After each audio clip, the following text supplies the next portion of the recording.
nós vamos conversar, vou colocar correndo aqui na tela, sobre política e doutrina social da igreja. Como a gente conversou nas outras lives, eu vou deixar o link aqui ao final desse nosso bate-papo. Para quem não assistiu às outras lives anteriores, só clicar, e elas estão aí no canal, só clicar e assistir também.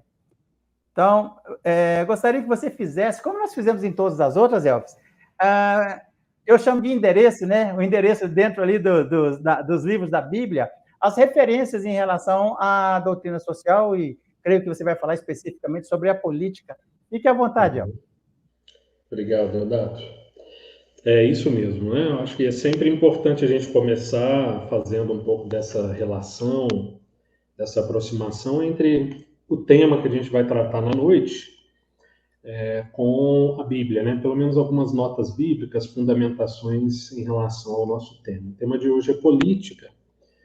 E na Bíblia, nas escrituras judaico-cristãs, sempre houve uma íntima relação entre fé e política.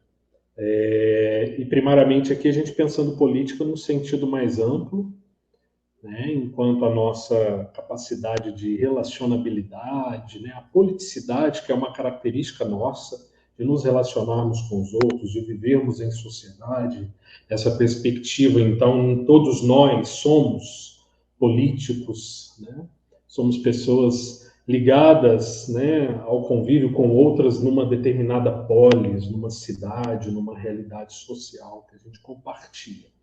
Mas também política num sentido mais restrito, tendo a ver com governos, com partidos, né, a política numa perspectiva também mais profissional. Então, quando a gente falar em política aqui, a gente vai estar passeando já diretamente nesses dois polos, tanto mais amplo de política quanto mais restrito. E na escritura, a relação entre fé e política ela é muito intensa, ela é indissociável, ela é inseparável até, né, muito intimamente relacionada.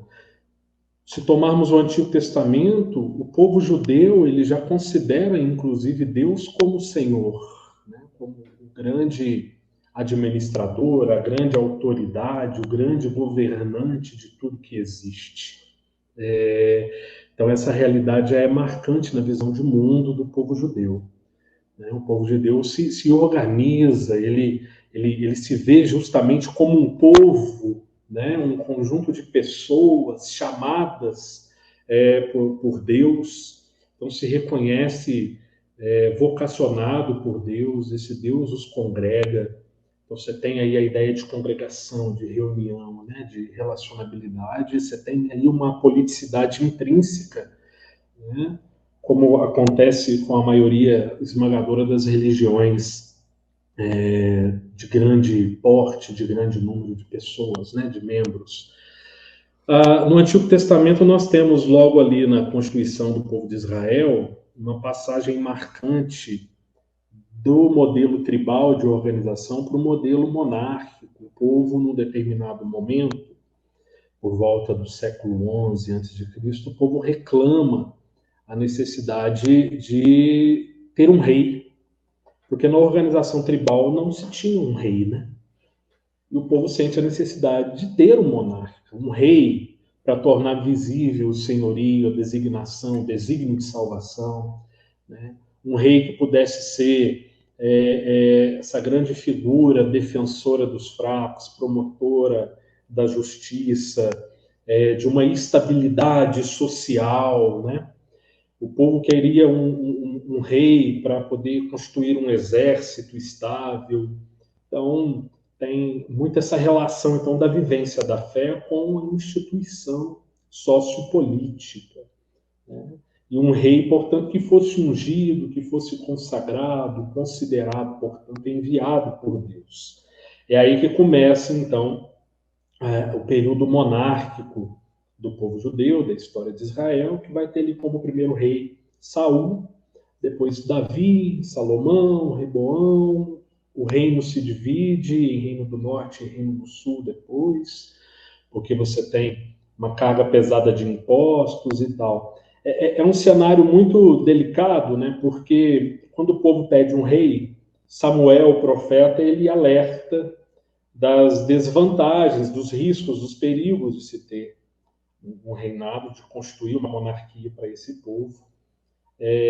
Mas mesmo assim o povo insiste que quer, então é dado ao povo um rei, é constituída a monarquia, mas a consequência é que os governos, os governantes, os reis, eles acabam colocando uma carga muito intensa de impostos, de cobranças, de trabalho no povo, né? Mas, de qualquer forma, fica claro a relação aí, fica clara a relação da fé com a política no povo judeu. E diante desse problema, né, de que a expectativa do rei ela é um pouco frustrada, ou bastante frustrada, né, tanto que os profetas vão se levantar de maneira muito forte para denunciar as injustiças, as iniquidades cometidas em especial pelos próprios governantes, os poderosos do povo.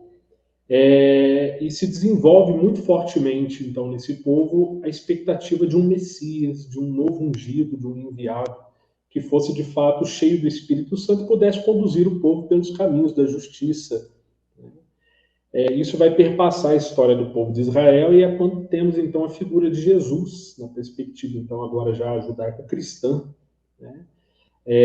Jesus como, então, por cristianismo, esse Messias vindo, né?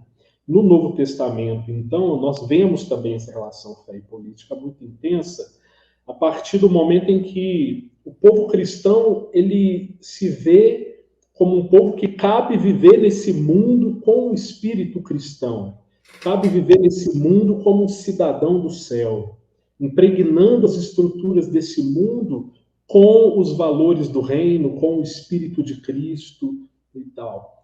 Então, não há uma separação, um desencarne, né, ou uma fé desencarnada na perspectiva do cristianismo. Muito pelo contrário, né? Jesus ele orienta que os cristãos devem ser sal da terra, devem ser luz no mundo. Ele se identifica com os pobres, os sofredores, os famintos, os presos, né? E ainda diz que tudo que vocês fazem a esses pequeninos é a mim que vocês fazem. Tem uma belíssima carta, que é a carta de Ogneto, no início do cristianismo, que fala isso, né? Os cristãos estão no mundo, mas não são do mundo, e procuram impregnar todos os lugares que frequentam com o espírito do reino. Então, nós vemos essa relação entre fé e política. Jesus, por exemplo, é uma pessoa que o tempo todo ele relaciona, ele questiona os abusos da autoridade política, religiosa do seu tempo. Ele vai terminar, né, de alguma forma, a sua caminhada condenado, morto, né, uma pena de morte por conchavos religiosos e políticos. A fé, o que ele anuncia, tem profunda incidência social. O evangelho que Jesus anuncia é um evangelho social, que a gente trabalha muito nesse livro aqui, eu com Dom Pedro, aqui da Diocese de Campanha. O evangelho de Jesus é um evangelho social, né? Ele respeita as autoridades, mas não diviniza nem absolutiza essas autoridades, né? Dai a César o que é de César e a Deus o que é de Deus. Deixa claro que César não é Deus, né? E Deus não é César. Dissocia um pouco nesse sentido aí uma absolutização ou uma teologização da política, ou o reducionismo de uma politização da fé, né? Em Jesus nós não vemos essas contradições acontecendo. E Jesus também ele não se identifica com um messianismo meramente político, como muitos esperavam, mas tem uma profunda incidência social e política. Seu grande anúncio é o anúncio do reino e da sua justiça, né? Que é o próprio Deus e a sua vontade. Então, nós vemos, Deodato, nesse primeiro momento, essa primeira questão que você faz, que é importante a gente se alongar um pouquinho, porque é o fundamento crucial aqui do que a gente vai refletir no decorrer dessa nossa conversa hoje. Fé e política têm profunda relação uma com as outras, até porque a realidade política é uma característica muito própria nossa, nós vamos voltar a isso. A fé também, então nós temos um lugar fundamental onde nós vivenciamos a nossa fé, onde nós experimentamos a presença de Deus, que é na história concreta, na realidade sociopolítico, cultural, econômica concreta, nas suas mais variadas expressões. Então, aqui alguns acenos, Deodato, aí em relação à relação entre fé e política. Legal.